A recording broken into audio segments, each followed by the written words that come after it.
Hello everyone, आपका स्वागत है हमारे यूट्यूब चैनल अंकित लेक्चर 2 पर।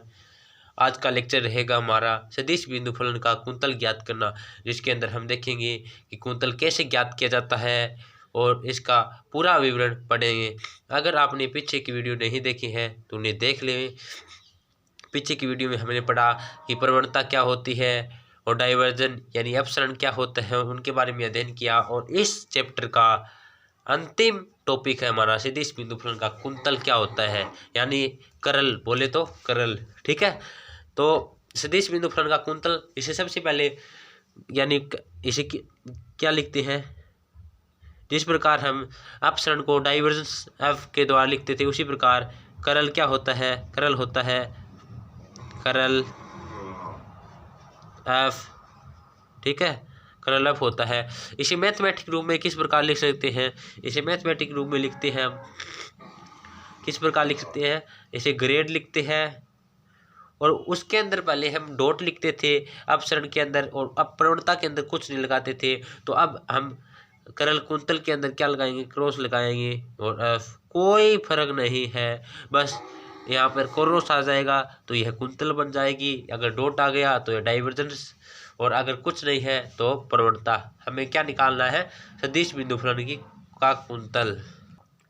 तो चलिए इसे मैथमेटिक रूप में तो लिख दिया, इसे आप इसके संकेतों के द्वारा भी लिख देते हैं। ग्रेड को आपको पता है कि क्या लिखते हैं, इसे देखो ग्रेड एफ को तो लिखते हैं और साथ में पहले तो हम क्या लिखते थे कि i del upon del x, y del upon del z. अब क्रॉस है तो क्रॉस भी लगाना पड़ेगा, यानी आई क्रॉस डेल डेल और एफ वेक्टर भी है तो del F upon del x plus j cross del F upon del y plus k cross del F upon del z. और क्या है, यही पूछा है, इसी प्रकार हम लिख सकते हैं। सेम बहुत ही इजी क्वेश्चन है। कर्ल को हम इस प्रकार लिखते हैं, यानी ग्रेड को इस प्रकार लिख लिया और क्रॉस है तो क्रॉस लगा दिया इनके मध्य। हम इसके जैसे डॉट को इंटरचेंज करते थे इसी प्रकार से इसके अंदर भी इंटरचेंज करेंगे। यहाँ तक आपको समझ में आ गया। हम देखो तीनों के अंदर एफ फलन है, तो हम इसके अंदर से क्या बोल सकते हैं कि अगर एक पार्ट निकाल लेंगे तो उसी जैसे तीनों पार्ट आएंगे। यहाँ वाई की रकम होगी, जेड की रकम, उसके अनुसार उसकी मान रख देंगे। यानी जब क्वेश्चन करेंगे हम आपको, यानी हम क्वेश्चन करेंगे तब आपको ये पूरी डिटेल से समझ में आ जाएगा। यानी हम समेशन लगा सकते हैं, यानी समेशन क्या होगा कि i cross del F upon del x, यानी इस समेशन के अंदर वाई वाली टर्म भी आ गई और जेड वाली टर्म भी आ गई और ये किसके बराबर आ गया, हमारा करल क्रॉस एफ के बराबर। ओके, इसे इस प्रकार रिप्रेजेंट करते हैं। अब क्या करते हैं, उससे पहले मैं एक बात और बता दूं कि अगर जिस प्रकार हमने पढ़ा डाइवर्जन में, क्या पढ़ा हमने पढ़ा कि डाइवर्जेंस एफ इजिकल टू अगर 0 आ गया तो वह क्या है, वह एक परिणालिका थी। अगर इसके अंदर करल और एफ का मान 0 आ जाता है तो वह क्या कहलाएगा, वह कहलाएगा अघूर्णनीय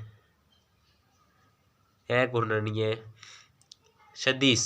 ठीक है, अघूर्णनीय सदिश कहलाएगा। ठीक है, अगर यानी इरोटेशनल वेक्टर बोलेंगे इसे, अगर कर्ल ऑफ एफ का मान 0 आ गया तो।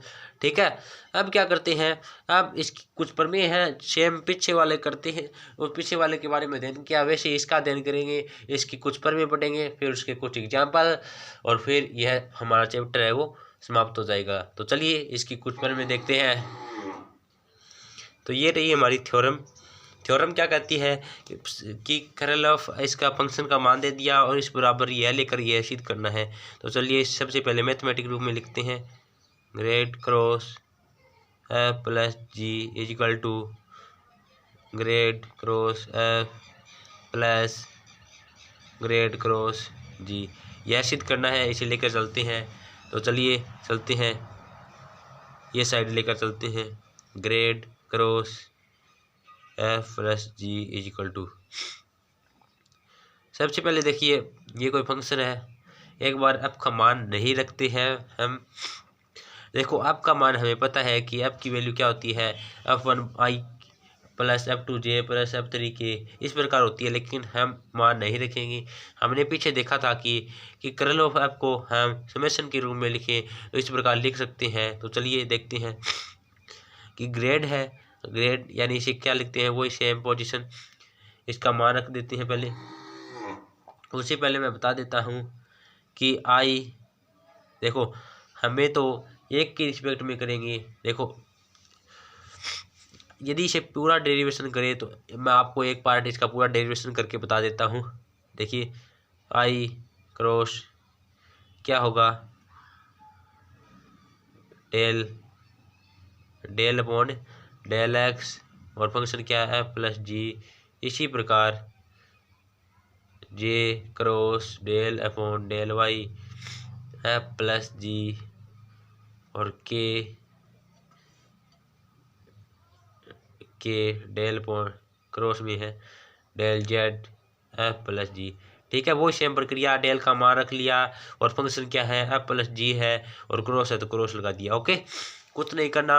अब इसका एक्स के सापेक्ष डेरिवेटिव कर दो, इसका वाई के सापेक्ष डेरिवेटिव कर दो और इसका जेड के सापेक्ष कर दो।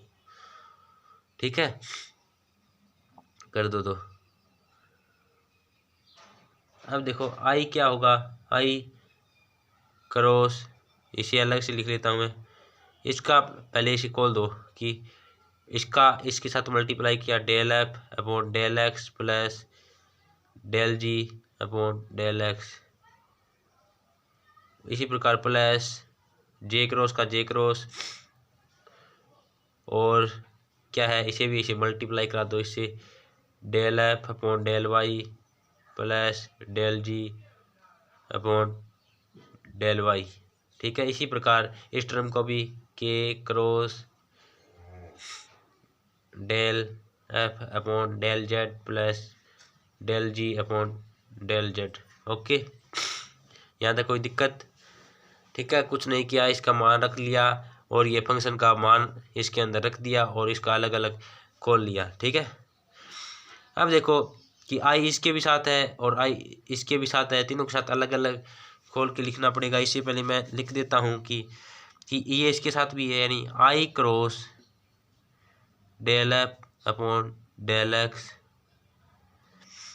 डेल एफ वाली टर्म लिख लो, डेल एफ वाली टर्म ये रही, ये रही, ये रही, प्लस ये है इसके साथ जे भी है तो j cross del F upon del y plus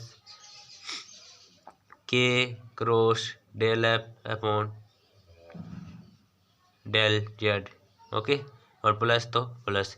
इसी प्रकार जो जी वाली टर्म है उसे भी लिख लो। ठीक है, लिखते हैं, क्या होगा कि i cross del G upon del x plus क्या है जे cross del G upon del y plus k cross ये क्या है, देखो जी वाली टर्म को एक साइड कर लिया और एफ वाली टर्म को एक साइड कर लिया और हमें पता है कि आई दोनों के साथ है और जे भी इन दोनों के साथ है तो अलग अलग लिख दिया। इस टर्म के साथ भी लिख दिया और इस टर्म के साथ भी लिख दिया। इस टर्म के साथ क्या आएगा, के आ गया cross del G upon del z. Okay, अब देखो हम जानते हैं कि इसे तो हम क्या लिख सकते हैं कि आई ये तो क्या है, i cross del upon del x, ये तो कर्ल है और फंक्शन का मान क्या है एफ है। तो मैं क्या लिख सकता हूँ, इसे तो लिख सकता हूँ कर्ल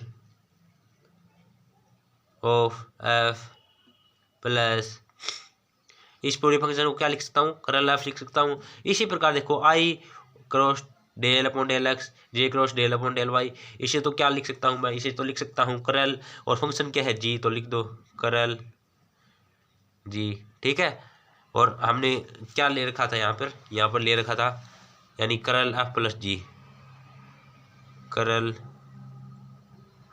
एफ प्लस जी, और यही तो सिद्ध करना था हमें, curl F plus G curl G यानी grad cross F plus G is equal to grad cross F plus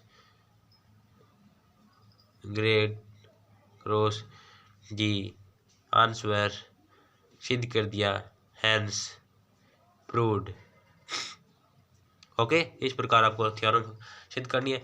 same पहले वाला तरीका है, लेकिन बस यहाँ इतना ही फर्क है कि यहाँ क्रॉस आ गया, वहाँ क्रॉस नहीं था, और कुछ नहीं करना। इसे हम डायरेक्ट भी कर सकते थे, क्योंकि तीनों पार्ट एक से जैसी हैं, तो हम इस दोनों पार्ट को लेकर लिख सकते थे। यहाँ से देखो i cross del F upon del x को तो क्या लिख सकते थे हम, इसे तो लिख सकते थे डेल एफ क्रॉस एफ, और इस वाले टर्म को क्या लिख सकते थे, डेल जी। ठीक है, लेकिन मैंने आपको पूरा डिटेल में बता दिया। अब देखते हैं इसका थ्योरम नंबर एक थ्योरम और है, वो और देख लेते हैं। तो ये रही हमारी थ्योरम नंबर 2। थ्योरम नंबर 2 क्या कहती है कि यदि एक को कांस्टेंट है, यानी अचर राशि है ए, यदि एक कांस्टेंट राशि है तो कर्ल ऑफ ए का मान 0 है, और यही बताना है कि curl of is equal to 0 है। इसे हल करना है तो करो कि कर्ल को मैथमेटिक रूप में लिख लेते हैं पहले, कि कर्ल को क्या लिखते हैं, ग्रेड कर्ल है तो क्रॉस लगा दिया, ए इज इक्वल टू 0 सिद्ध करना है। इसको लिख लेते हैं पहले, ग्रेड को क्या लिखते हैं, i cross del upon del x, लेकिन फंक्शन साथ में क्या है, ए है तो ए भी लगा दो, plus j cross del A upon del Y. इसी तरह इसको लिखा प्लस के डेल अपॉन डेल जेड, और फंक्शन क्या है, ए है, इज इक्वल टू कह रहा है कि 0 है। अब ये तो आप ये तो जानते ही हैं कि यदि यह कोई वेक्टर राशि है तो इधर ही कोई वेक्टर राशि होगी, तो 0 है वो इस तरह तो वेक्टर हो नहीं सकता। इसे इस प्रकार लिख सकते हैं, 0i plus 0j plus 0k। Okay, यानी आई और आई जे और के वाले पार्टों की गुणांकों की तुलना कर लो, यानी ये पार्ट इसके बराबर होगा, यानी i cross del A upon del x is equal to ये इसके बराबर होगा 0 के, और इसी प्रकार j cross del A upon del y is equal to 0 होगा, और इसी प्रकार k cross del A upon del z भी 0 होगा। यही एक फॉर्मूले थी, यानी इसका मान क्या हो जाएगा, तीनों 0 plus 0 plus 0 is equal to 0। ठीक है, कोई कांस्टेंट ए है तो उसकी वैल्यू क्या होगी, 0 होगी, उसका कर्ल निकालेंगे तो उसका मान क्या आएगा, 0। ठीक है, इस प्रकार हमने आज के लेक्चर में पढ़ा कि कर्ल क्या होती है। ठीक है, इसे किस प्रकार लिखते हैं, और इसकी 2 थ्योरम भी पढ़ी है। थ्योरम इम्पोर्टेंट है, लेकिन अब हम पढ़ेंगे कल अगले नेक्स्ट लेक्चर में इसके एग्जाम्पल, और फिर हमारा यह चैप्टर फिनिश हो जाएगा। अगर आपको अभी तक के सभी वीडियो समझ में आए हैं और आपको इस तरह आप हमारे जो एग्जाम्पल को समझाने का मेथड समझ में आ रहा है, तो हमारे वीडियो को लाइक ज़रूर करना। अगर चैनल पर नए हो तो सब्सक्राइब ज़रूर करना।